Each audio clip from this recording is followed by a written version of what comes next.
The rising inequality and growing political instability that we see today are the direct result of decades of bad economic theory. It's time to build our economy from the bottom up and from the middle out, not the top down. Middle out economics is the answer. Because Wall Street didn't build this country. Great middle class built this country.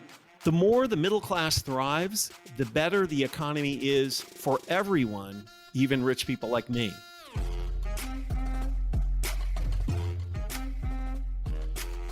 This is Pitchfork Economics with Nick Hanauer, a podcast about how to build the economy from the middle out. Welcome to the show.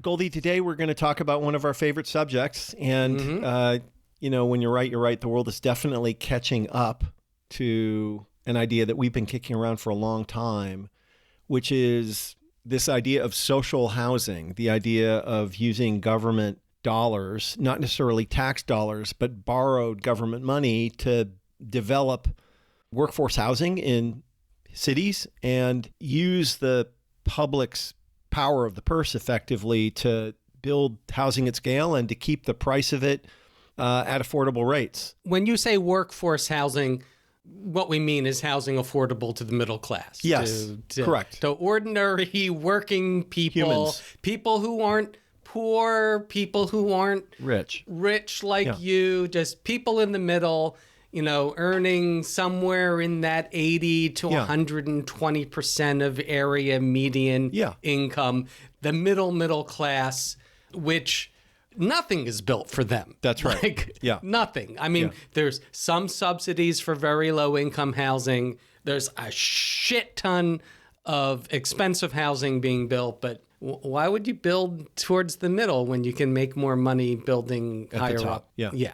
Correct, which is where the market goes and why we have the problems that we do. But today we get to talk to a journalist named Rachel Cohen. Is a reporter who writes for Vox Media, who sort of focuses on these sorts of things. Rachel has written in particular about the experiments, that the actual things that are going on in Montgomery County, Maryland, actually building housing like this, which is very exciting. I think with that, let's talk to Rachel.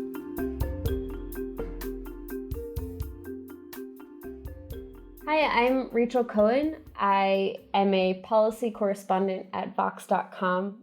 And at Vox, I write about housing and homelessness and childcare and abortion rights and other sort of aspects of social policy in the U.S. And I've been really excited to be covering this idea about mixed income social housing in the U.S. And I'm really excited to talk about it with you. We saw an article you wrote for Vox on social housing as a solution to our housing affordability crisis. Why don't we start by defining what social housing is? Because I've always felt that term doesn't adequately describe the concept.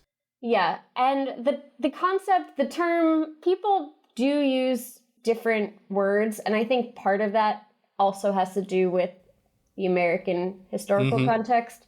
So essentially what it is housing that is a mix of market rate rental housing and subsidized housing together. Now, some housing, in some countries, they use the term social housing more frequently, like Singapore and Vienna. Those are places we see it. Social housing is used in some places in the US, but some people also are calling it publicly developed housing or mixed income social housing. There's sort of all these different terms, and part of it is that people are trying to avoid calling it public housing, even though that could be a term that would be more comfortable in another place. But there's so much stigma and baggage with the federal Section 9 public housing program in the United States that people are trying to find an alternative term. But essentially, it's publicly developed and in some cases publicly owned housing. Yeah, because we screwed that old thing up so badly. Exactly. Not that we've built any for decades, but personally, I've adopted the term a public option for housing. I understand that the word public is still weighted, but I feel it's less weighted than the word social for many reasons, because when I say social housing to people, they think, oh, it's a commune. It's like, right? It's only going to be a bunch of lefties living together and cooking meals communally because it's social or something. And of course, that's not what we're talking about at all. What it tends to have in common is that it is either publicly owned or it is in some way restricted in terms of what private or not-for-profit owners can do in terms of jacking up rents. Yeah, I completely agree. I don't find social housing to be very clarifying when I'm talking to folks. I think it does create that kind of, sort of campy idea when actually these could be completely private. You don't have to talk to your neighbors if you live in these apartment buildings. I mean, hopefully you might, but you don't have to.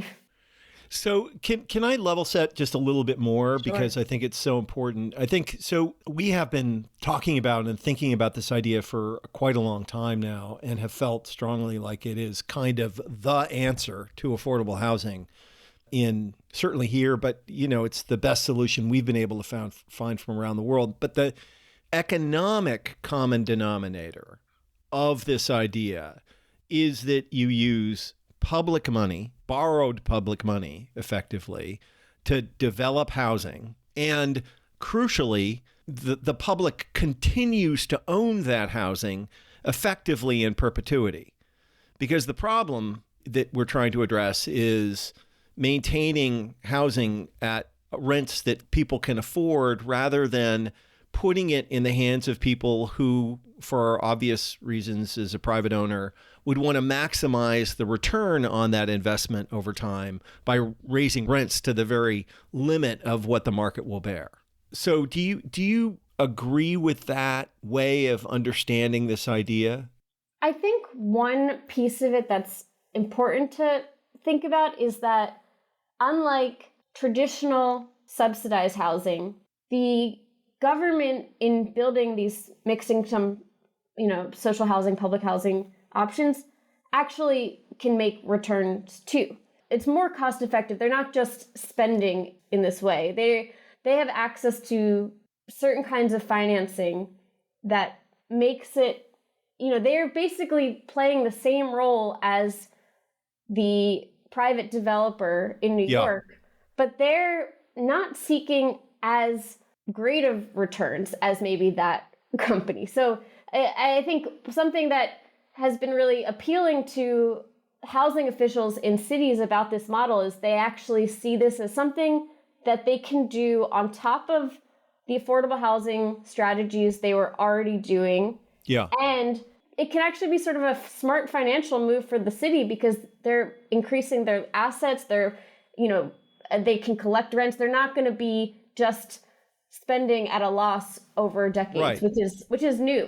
Right. And I think that, what we in particular wanted to explore with you, because you've done so much research on this and talked to so many people, is the variety of business models that are available. So if you don't mind, let me just posit one, which seems like for us, like the baseline idea, which is you use borrowed. So we're working with King County in Washington State in the Seattle area to develop a program like this. And the baseline idea is to use the county's bonding capacity, which is effectively infinite.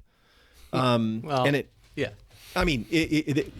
and billions are available. It's unused because they don't. And to build first-rate workforce housing, ideally, by the way, as you mentioned in your piece, on land that they already own, right? Because all these cities and counties own all this land. And then you can rent those units to people at market rates and defray the cost in the same way that, a developer would defray the cost of building the unit. But the baseline idea for us is, and then the county continues to own it forever in some kind of entity like a housing authority. But the subsidy comes in never raising the rents, or raising the rents only as much as you need to continue to maintain the property. So on day one, it's at market rates, but 20 years later, you may be paying 20% of market rates for a really great place to live in a very, very desirable location. But then from that baseline, you can do anything you want. So for example, you could raise rents on affluent families and use that extra cash flow to subsidize in families that were below the poverty line in the same building, for example. Or you could let the rents rise, create an asset which cash flows in this very good way. And now the city or the public actually has this really, really attractive asset that they could monetize in a variety of ways. They could sell, they could borrow against, whatever it is, and use that money to help other people or pay for other services. And then there's a million kind of little variations in between those things that I think are a bit reflected in the piece that you wrote, right? Like people are experimenting with flavors of how you would do this. Does that ring true? Is that? Yeah, I think that is really one of the exciting parts of this, because I think cities are kind of taking a look at their own powers that they have not really exercised very much in a long time, and they're taking a look at maybe land that they owned or land that they could acquire cheaply because they have certain tools, and it just does not hurt to have those kind of assets under your belt, because you can use them for so many different purposes. I live in Washington D.C. and the city is able to take a fire station that they don't necessarily need anymore and turn it into a homeless shelter because they own that and they can do that. And there's just so many things that you can do by having ownership over facilities and land. And I think to your point about experimenting, like in one early criticism I was hearing, although I think there's becoming greater understanding now that this is not an inherent problem or it can be worked around, is some people worry, well, this model can't help people who need deeper subsidies, who are at the lowest level of the renter spectrum. And I think what cities are experimenting with now is, we could do this model, and then they're also exploring ways to layer other programs and subsidies on top to help get a broader range of incomes that make it pencil out. And I think we're still sort of at the beginning stages of figuring out all these different ways, but there's just a lot that can be done, and it's very exciting, I think, to see that so many cities are kind of stepping up to that. I'll tell you one thing that's already happening in King County. The King County Housing Authority for years has been, they've only been building low-income housing. They have at times acquired existing affordable housing, median income housing, to keep it from being converted into higher income. And so they own this stock of market rates, somewhat slightly below market rate middle income housing, and they have been putting their voucher clients into the housing that they already own. One, because it's hard for them to find housing since a lot of landlords won't accept vouchers, and two, because they're charging lower rents for the same types of properties. They save so much money putting voucher clients into this middle income housing that they actually are able to serve a couple hundred more clients with the federal funds they get than they otherwise would. So while this model isn't a subsidized model, it ends up being a something which can allow you to more efficiently use the subsidies you already have. Yeah. But I'd like to, I think the point that Rachel raised, I'd like to underscore the dynamics of that, because I think what's really important for folks to consider is that this approach that we have to, let me step back and say that we have to acknowledge that there are two separate but related problems we are trying to solve when we're talking about housing. The first is just enough normal workforce housing to fit everybody in, right? Because for a lot of places in the country, the populations have grown way, way, way, way faster than our ability to build housing in those places. Mm-hmm. Like King County, for example, I think we're down 200,000 units or something like that because it grew so fast. And that's the first problem.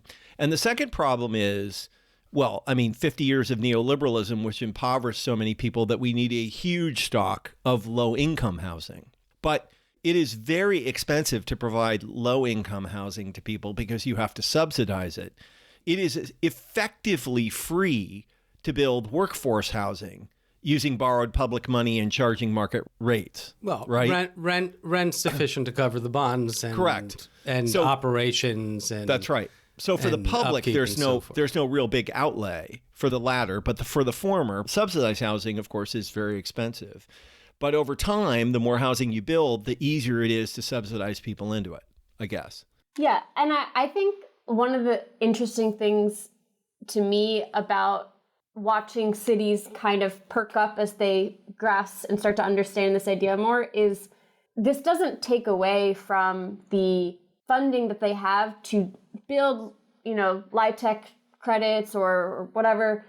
But this is something they can do on top of that. And as those resources have been exhausted and, they're all hoping the federal government will increase subsidies to build more affordable housing. And maybe they will, but, they haven't really, it's been very, modest. And so this is a tool to add to the housing supply and, in some cases, add to some of the affordable housing supply that they can do in the face of federal government not acting. And it doesn't mean obviously the federal government shouldn't act, but I think they're sort of realizing, oh wait, we can do this. We don't have to just sit on our hands.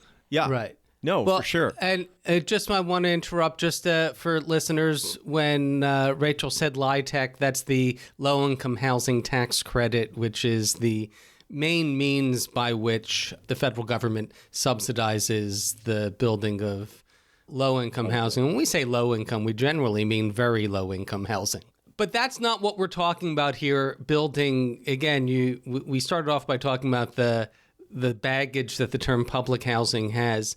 If you could, Rachel, talk a little bit about Montgomery County, Maryland, what they're building and what that housing looks like, because I think it'll surprise people who aren't familiar with it, the type of housing that is being built as, under this term social housing right now.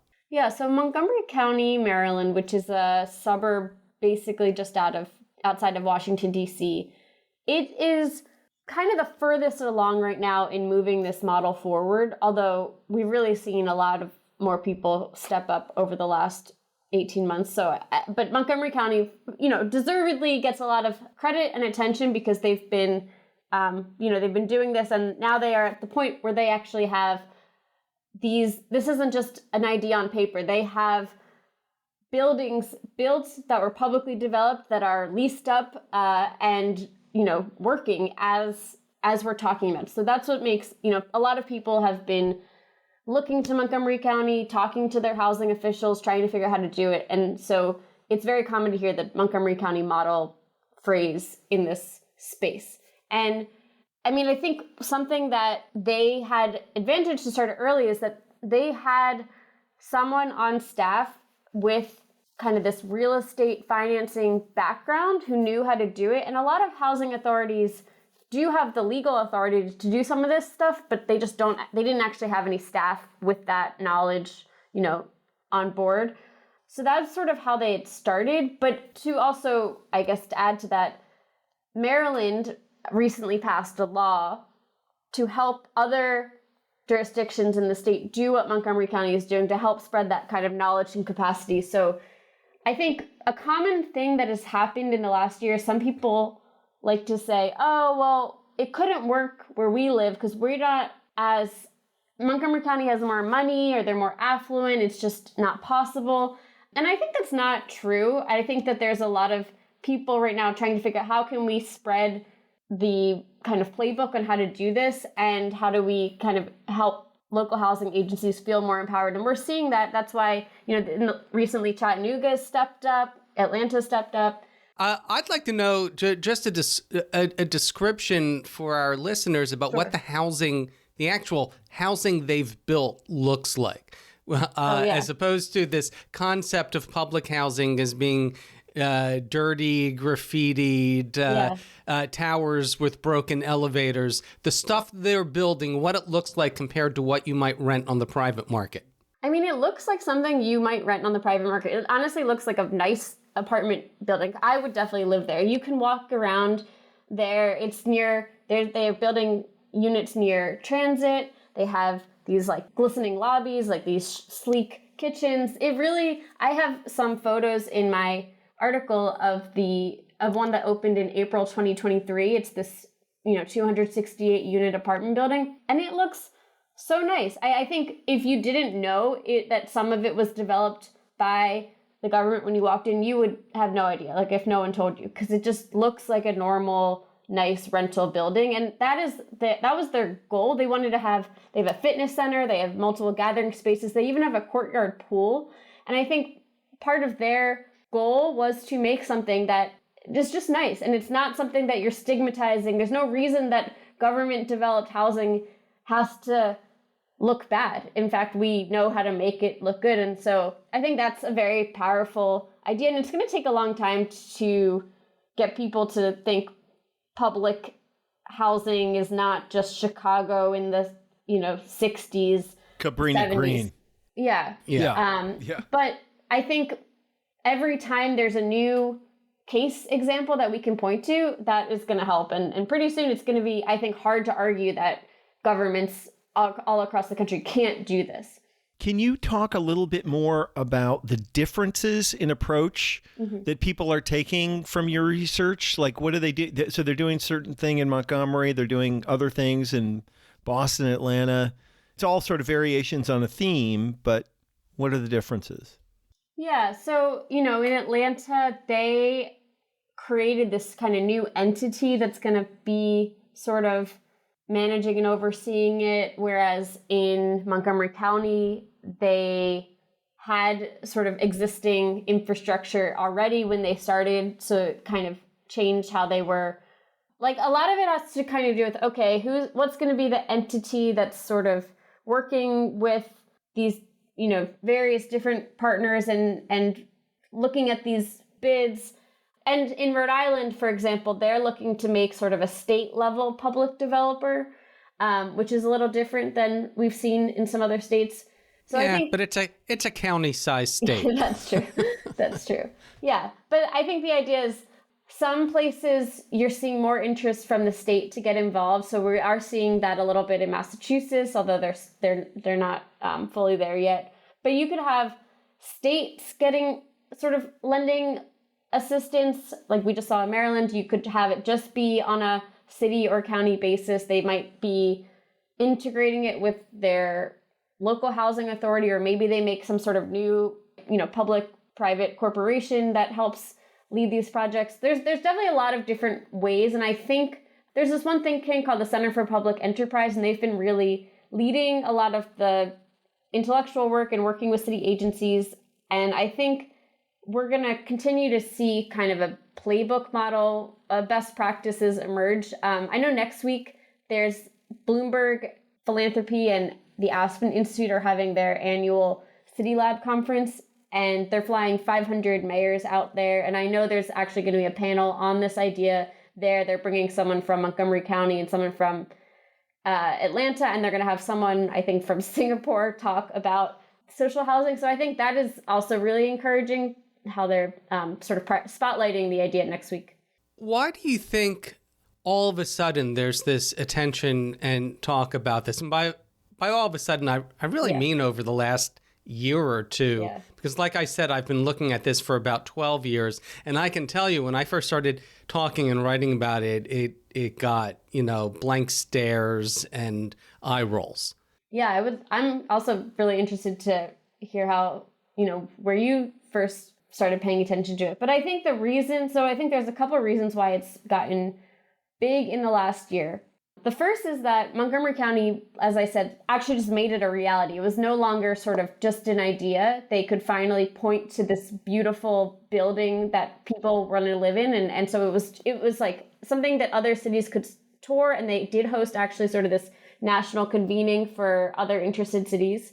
I think after my article came out in February, and I had written about it, I wrote about the idea in August 2022, before when all these ideas were still on paper, and then I wrote about it again this past February. And after that, someone from the White House, I know, then reached out to Montgomery County and they had a meeting. And then it suddenly became sort of a part of the Biden budget that was released a month later. And the other big sort of factor hanging over all this is the financial situation our country's been in with really high interest rates. It's been really, and our growing affordable housing shortage, it's been really hard, especially over the last 2 years with inflation and interest rates, for private financing on housing projects to go forward. And a lot of deals have fallen apart. Even though we know we need to build more housing, the rate of return that a lot of these private investors want to see have really been hard to pencil out. And so they haven't been happening. And that has, I think, motivated a lot more cities and, people to be like, well, what else can we do? And the really sort of one of the cool things about this model is that you can make deals in times of higher interest rates.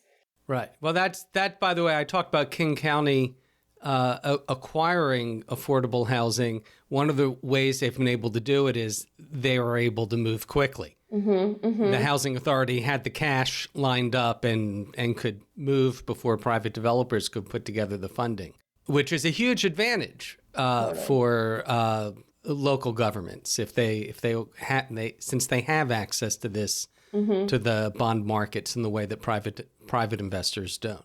Yeah, and I imagine, we're not quite there yet, but you can imagine, in 5 or 8 or 10 years, if this becomes more common, if we see just a wider range of cities and counties doing this, then a lot of people will be able to move even faster because there will be just so many more people and practices around to model it.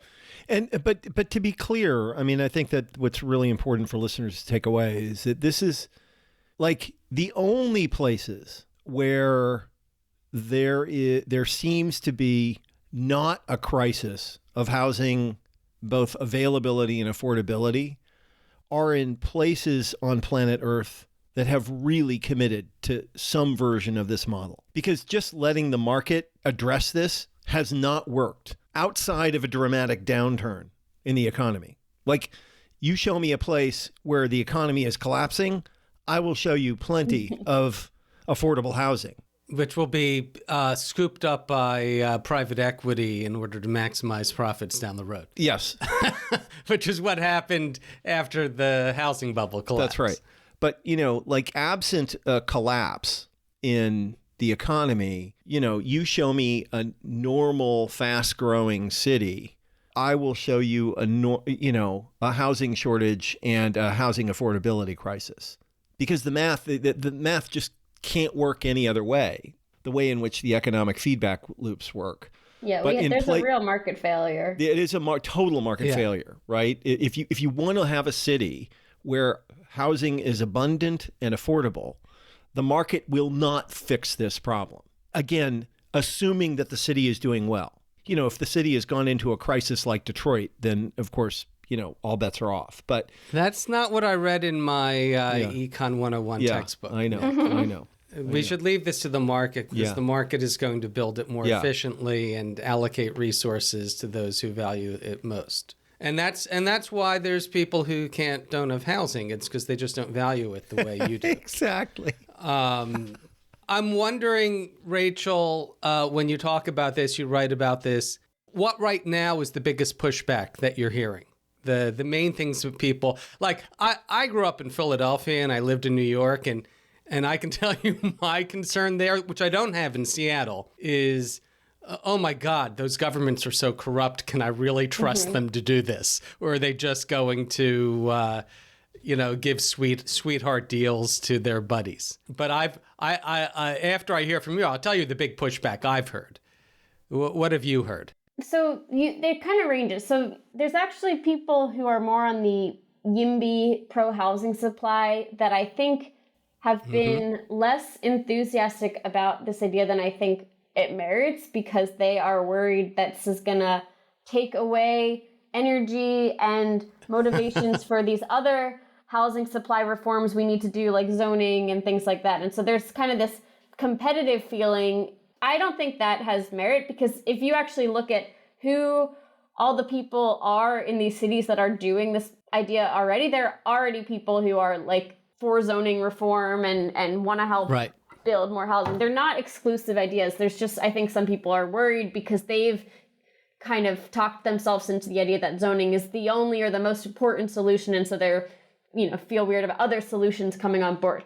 I think we have. I heard that. I've heard that. That's one of the ones that I got back. Sound familiar, Nick? It's it's land use reform is the answer, and then the market will fix this. Yes, and I know. This is just getting in the way of what needs to be done. What else have you heard, Rachel?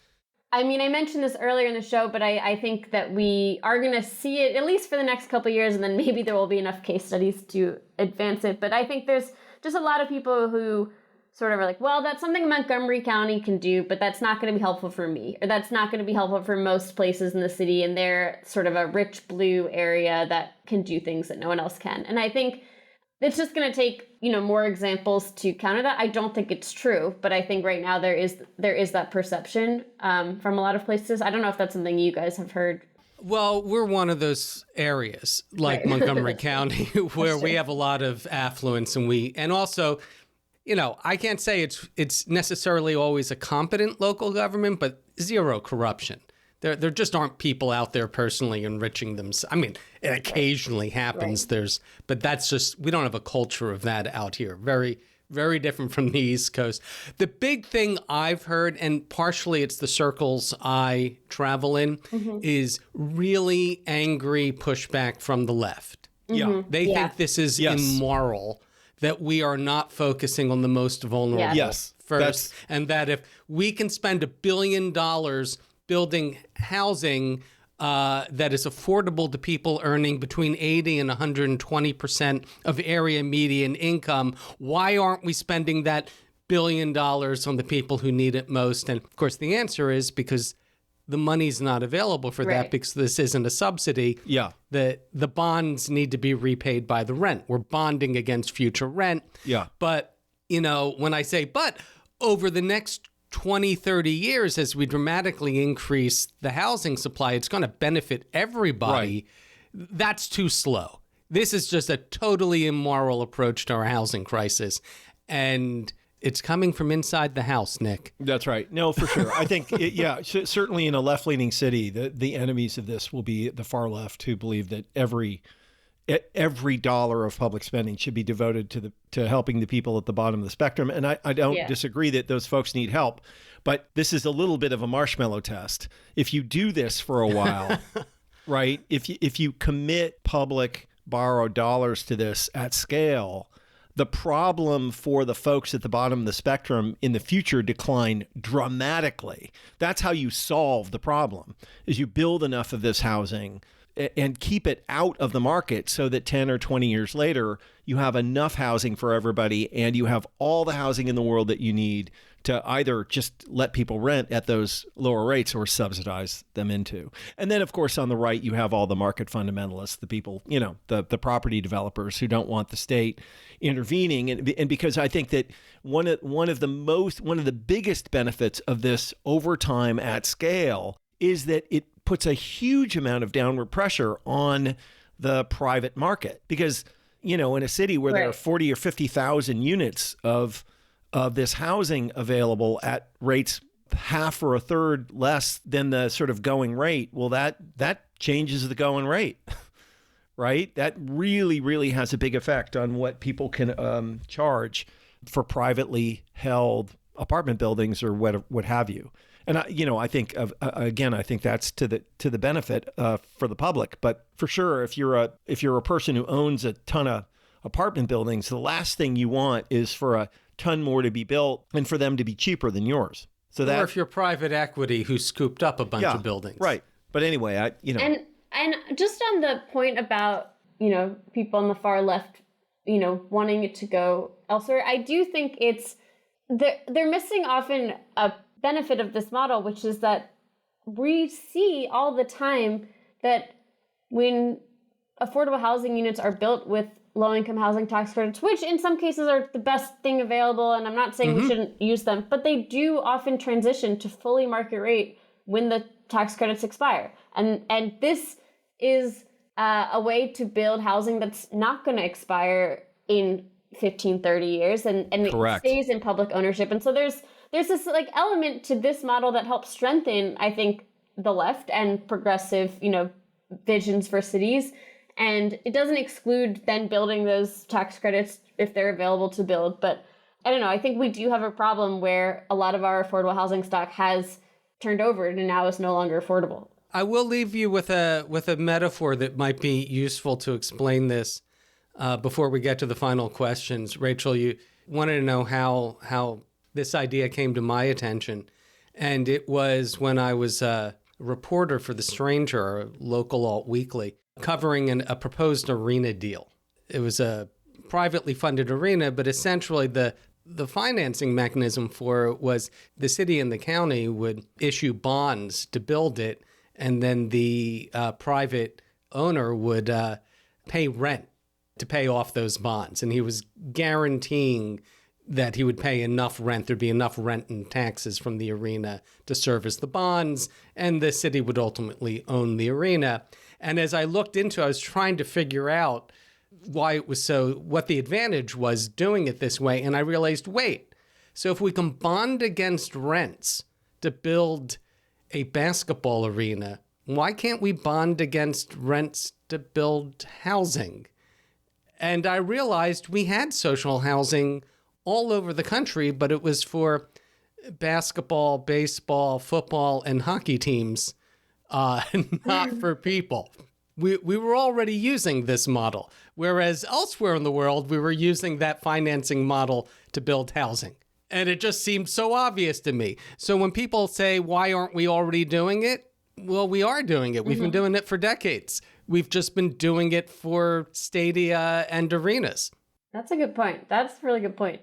Nick, you want to get to the final questions? Final questions. First is benevolent dictator. So if you were in charge of the world and were relatively unconstrained and cared about this issue, what would you do? What would you recommend, maybe at a federal level, that we should do?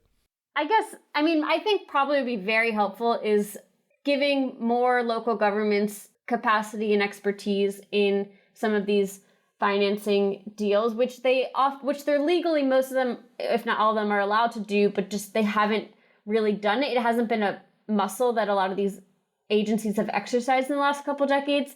And I think that can change. And I guess I do not just say why. Part of it is because state governments and local governments have just really relied on the federal government for leading all of that public housing building since the 60s. And they sort of let the federal government take over. They took a step back.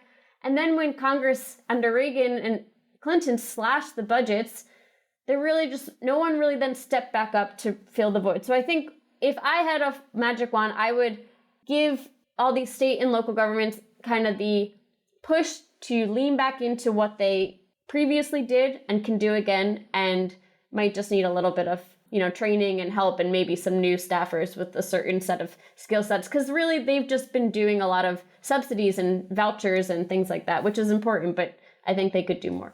And one final question. Why do you do this work? It's corny, but I really do believe that this whole democracy thing doesn't work without people having the best information that they can. And I really do, I cover problems, but I'm really interested in finding practical, good solutions to the problems. And so, yeah, I feel really lucky that I could to learn about a lot of different policy ideas and then lean into ones that I think actually will make a difference. Well, thank you so much for being with us, and good luck on your work on this issue. Yeah. Thank you. Thank you for having me.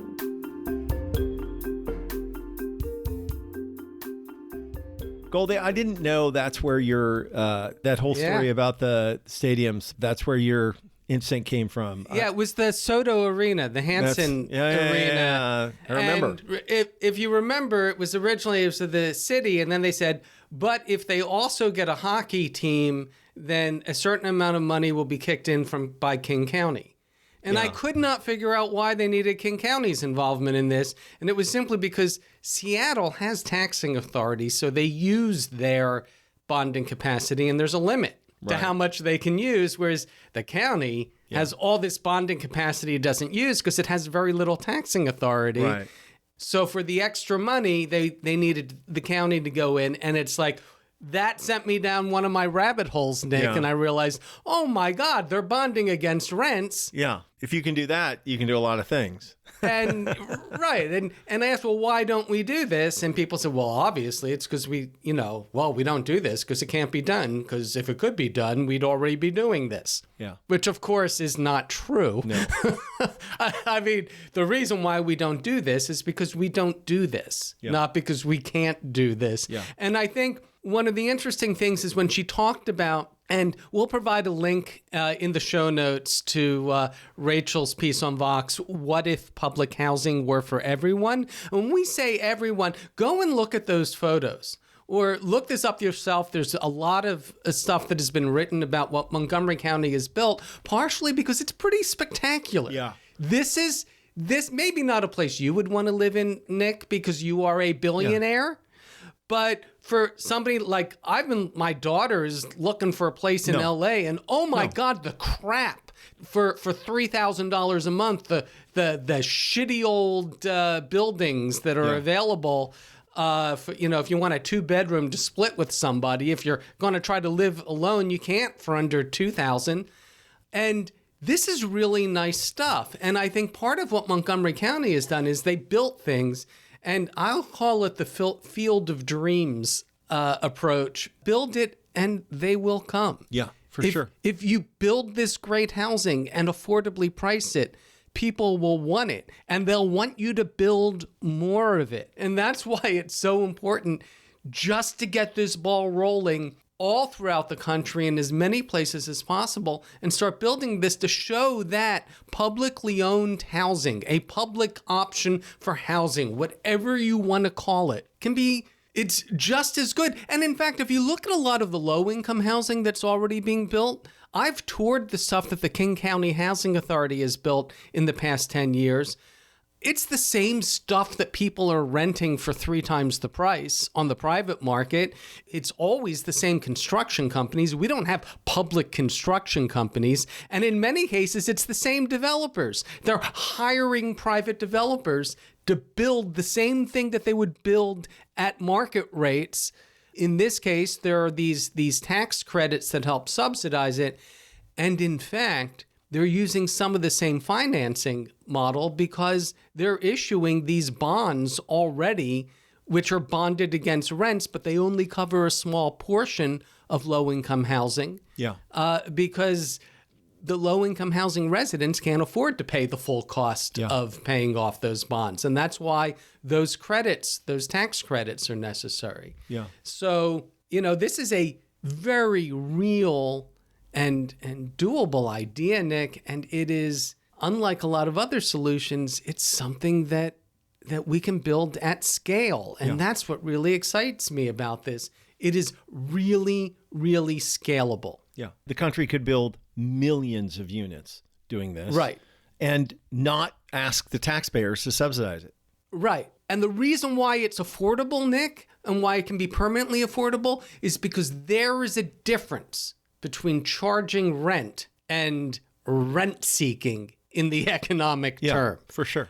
Yeah. Right? On day one, the markets will be market rate, but 10 years later, it's whatever it costs. That's right. On day one, this is the difference. And this is what a lot of people mess up about the housing market. They conflate price and cost, that somehow the price of your rent is determined by the cost of the unit, and that is not true. It's possible you could be renting a place where the price is below cost initially. It depends on what the market will bear. That's not generally what happens, but they're not going to leave it go vacant because it's not covering their cost. They'll lose more money that way, right? So the difference between price and cost.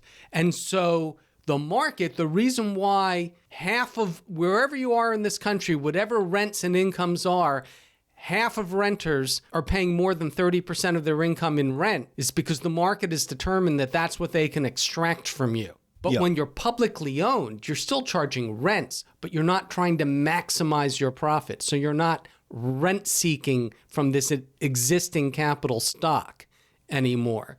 And so it is over time, because it's the cost of the money that is your actual cost, over time, you borrow $100 million, 20 years from now, it's not worth $100 million.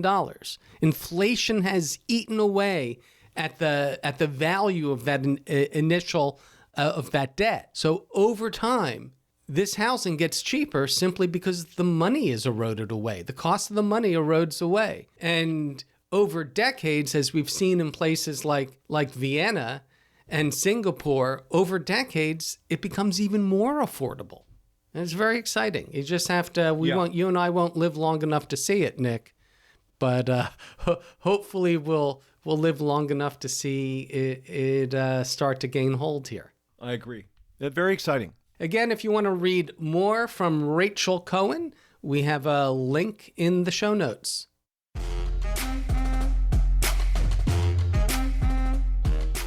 Pitchfork Economics is produced by Civic Ventures. If you like the show, make sure to follow, rate, and review us wherever you get your podcasts.